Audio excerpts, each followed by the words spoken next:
আসসালামু আলাইকুম প্রিয় বন্ধুরা, সকলে কেমন আছেন? আশা করি সকলে ভালো আছেন। তো দেখেন, সিনজির ভিতরে আছি বর্তমানে।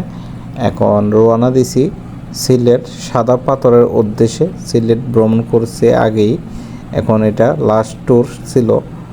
এখন সাদা পাথরের উদ্দেশ্যে গেছি, কিন্তু আমাদের কপালটা এতই খারাপ ছিল, যেতে পারি নাই। কারণ তখন বন্যা ছিল।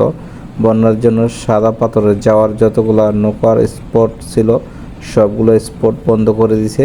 আমরা নৌকার ঘাট থেকে ফিরে আসা লাগছে, ঠিক আছে। নৌকা ঘাটে যেতে পারি নাই, বিজিবি আমরাকে ফিরিয়ে দিয়েছে, বলে নৌকার স্পটস বন্ধ হয়ে গেছে। আগামী শুক্রবারে চালু হওয়ার সম্ভাবনা আছে, প্রায় 3 থেকে 4 দিন পর চালু করার সম্ভাবনা আছে বলল। এই যে দেখতে পারতেছেন পানিগুলো, এগুলো সবগুলো ইন্ডিয়ার পানি নামতেছে, কিন্তু সিলেট তখন বন্যার মৌসুম ছিল। এই জন্য সাদা পাথরের অংশ যেটা ছিল ওইটা মোটামুটি নৌকা রিজার্ভ করে নিয়ে যাওয়া লাগে। ইঞ্জিন নৌকা চালিত রিজার্ভ করে তারপরে যাওয়া লাগে। প্রতি নৌকা 1000 থেকে 800 টাকা রিজার্ভ ভাড়া দেওয়া হয়। আর এই পানিগুলো দেখেন, প্রচুর পরিমাণ পানি, দুই রাস্তার দুই পাশেই পানি, মাঝখানে রাস্তাটা চলে গেছে।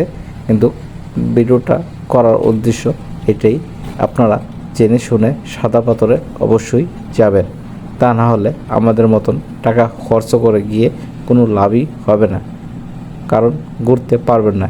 স্পটগুলো যদি বন্ধ থাকে তাহলে আপনাকে সিএনজি রিজার্ভ করে নিয়ে গিয়ে আবার চলে আসতে হবে।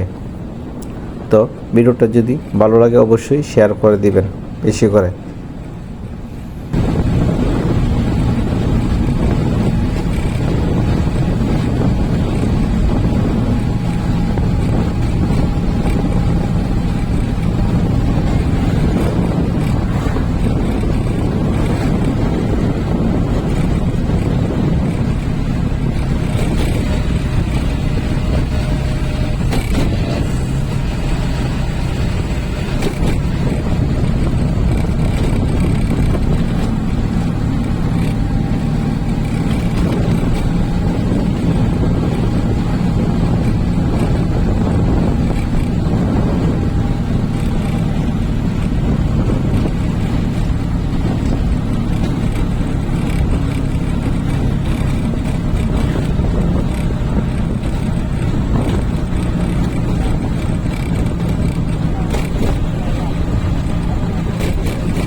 Sombrar, agarre o jantar,